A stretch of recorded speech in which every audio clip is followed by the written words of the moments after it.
En Argentina, y justamente recién nos preguntábamos con Romina qué es lo que se sabe y qué es lo que no se sabe todavía de esta variante, ¿no?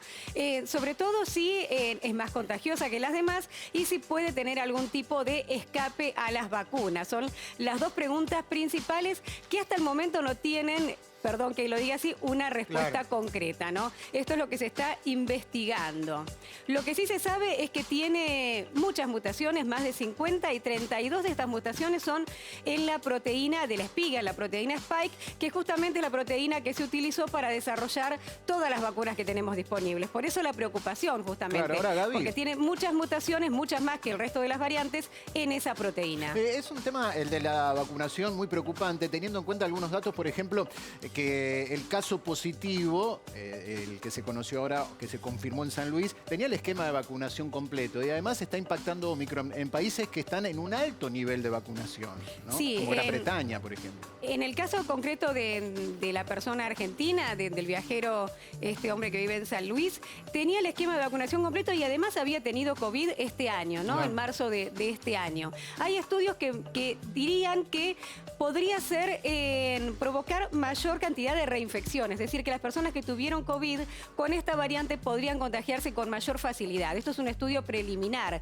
pero lo que vos decís es un punto importante teniendo en cuenta que hay una gran población o porcentaje de población vacunado y sin embargo está habiendo casos, pero no está habiendo casos graves, lo que muestra que las vacunas en realidad no impiden el contagio, lo que hacen es que no desarrolles un caso grave. Claro, o sea, pero no solo con la variante Omicron, inmunidad, sino también con otras variantes. Cuando hablábamos de inmunidad del rebaño, que se supone que o lo estamos alcanzando o ya lo alcanzamos, creíamos todos que no iba a desaparecer, pero que tampoco iba a seguir mutando. Claro. Bueno, sí. pero esto es mundial.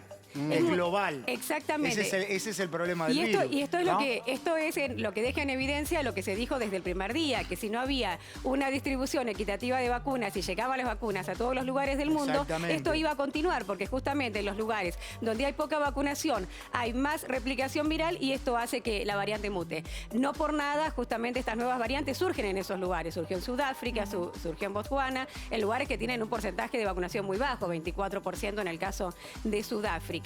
Y también cuesta tomar un parámetro y decir, bueno, en Sudáfrica están creciendo las internaciones. ¿Esto qué indica? ¿Que genera casos más graves? No, también hay que tener en cuenta la situación particular en Sudáfrica, donde justamente hay un porcentaje muy bajo de vacunación y donde también hay un porcentaje muy alto de personas que conviven con el VIH, lo cual las convierte en inmunocomprometidas. Entonces, esto también hace que puedan desarrollar casos más graves, cosa que no se está viendo en los casos de personas de otros países. Ahora, que Gaby, justamente se contagian con Omicron. ¿Omicron tiene las mismas características que Delta y que otras mutaciones o produce síntomas diferentes o tiene un síntoma en particular que vos digas esto es de Omicron y no era de Delta, ahora, por ejemplo? Produce síntomas ya conocidos, pero tiene una particularidad de que no provoca unos síntomas que llaman la atención particularmente, porque son característicos o eran característicos hasta el momento del COVID-19 y que además se generan preocupación. Son síntomas más leves hasta ahora los reconocidos que justamente son causados por la variante Omicron. ¿Cuáles son esos síntomas? Dolor muscular, fatiga, dolor de cabeza, dolor de garganta, fiebre, tos seca, taquicardia también puede provocar, pero se registró en menor cantidad de casos. Pero en el caso, por ejemplo, de fiebre, y estamos hablando de estos, no son casos graves, no llega a complicarse con una neumonía, no llega a tener fiebre alta. Y no se registran, y esto es importante, ni pérdida de gusto u olfato, algo que hasta el momento justamente era característico de este virus, y tampoco dificultad respiratoria, lo que hace que los casos justamente no sean tan graves. Sí, o que se confunda con otra cosa, ¿no? Pues si no perdí el olfato, si no me cuesta respirar, por ahí es un resfrío, una gripe, qué sé yo, tantas cosas. Sí. O estoy cansado por X motivo, por un estrés, qué sé yo, lo puedes porque confundir justamente con esos síntomas característicos, no pérdida de olfato, de gusto o esa dificultad de respirar, no se estarían presentando en los casos de Omicron. Pero también hay que tener en cuenta lo que decíamos recién.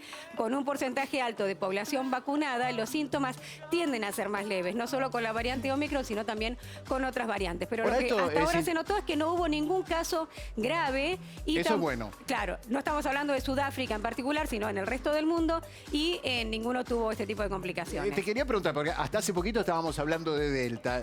Esto pasamos por todo el abecedario griego, no se termina más, se corta en algo, porque si se sigue replicando, siempre una mutación va a generar un paso más. Sí, para que deje de replicarse es fundamental que se avance con la vacunación. Por eso ahora la prioridad es, y lo está diciendo la OMS, no aislar, por ejemplo, a África, sino hacer que las vacunas lleguen a África para evitar que siga habiendo mutaciones y que ponga en peligro, por ejemplo, la efectividad de las vacunas. Así que en eso es lo que se está trabajando ahora como prioridad. Bien, gracias. Y todo esto disparó justamente el caso de este hombre de 38 años, oriundo de la provincia de San Luis, que llegó el 30 de noviembre de Sudáfrica vía Estados Unidos y que después de varios test negativos tuvo un test positivo. Por eso queremos hablar con Juan Manuel Talia. Él es doctor en bioquímica y director del Laboratorio de Salud Pública de la provincia de San Luis, justamente donde se está estudiando este caso. ¿Qué tal? ¿Cómo le va, doctor? ¿Cómo está? Hola, buenos días Romina, buenos días a toda la audiencia de Canal 9 también. Buenos días. Bueno, ¿cuáles son las características justamente de este caso, de este paciente de 38 años? Bueno, sí, se trabajó en forma coordinada con el Ministerio de Salud de la Nación, con Migraciones específicamente, en donde la persona ingresa, tal cual están los protocolos, con una PCR negativa del país de origen y en Ezeiza se realiza también otro test rápido dando negativo, con lo cual la persona ingresa a la provincia haciendo el aislamiento domiciliario tal cual están los protocolos. Luego de un par de días, el viajero se entera de que, digamos, que había sido contacto positivo de casos positivos en su lugar donde estuvo haciendo su trabajo y se pone en contacto entonces con nuestro sistema de salud en forma espontánea y, por supuesto, muy responsablemente. Sí, eso la verdad que es para destacar, Juan, porque justamente, sí, digamos, nadie teniendo este conocimiento, digamos, llama al ministerio para que le vuelvan a hacer un test, previendo la posibilidad de estar contagiado e infectado, ¿no? Es una conciencia social muy importante. Sí, claramente ha sido muy responsable su actitud. Bueno, en ese momento se le realiza también un test rápido localmente en Mercedes y se confirma con una PCR también en forma local. Ellos en la localidad de Mercedes también tienen la posibilidad de hacer PCR. Y bueno, ya sabiendo el antecedente y también teniendo en cuenta ese positivo, bueno, se deriva la muestra al Laboratorio de Salud Pública para ser enviada al Instituto Malbrán para secuenciar. Esto fue el viernes a la noche.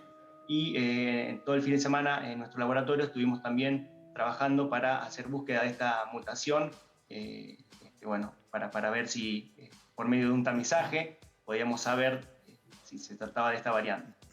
Este tamizaje lo realizamos con 2 investigadores de la Universidad Nacional que estuvieron trabajando a la par nuestro durante toda la pandemia, también en la puesta a punto para búsqueda de tamizaje de otras variantes como Delta y otros trabajos que hemos hecho en conjunto. Le quería preguntar, más allá de bueno, el resultado positivo y que fue muy bueno el accionar, ¿no? Pues recordamos cuando entró Delta y entró en la provincia de Córdoba con un caso que después falleció, fue distinto, ¿no? Ahí no hubo una conciencia social, que en este caso sí la hubo, con lo cual es mucho más fácil controlar, testear, controlar y poder ver cómo se expande o no. ¿Cuál es la situación del paciente, de este caso positivo? ¿Hay casos sospechosos que se estén siguiendo en su alrededor? ¿Cómo están trabajando después, digamos, del positivo? Bien, sí, la persona, tal cual los protocolos, ingresa y hace el aislamiento domiciliario y nunca tuvo ningún síntoma coincidente ni ningún otro síntoma. Por eso, bueno, recién comentábamos de cuando él se entera que había sido contacto, responsablemente se pone en contacto con el sistema de salud y está aislado con su núcleo familiar, bueno, desde que él ingresa.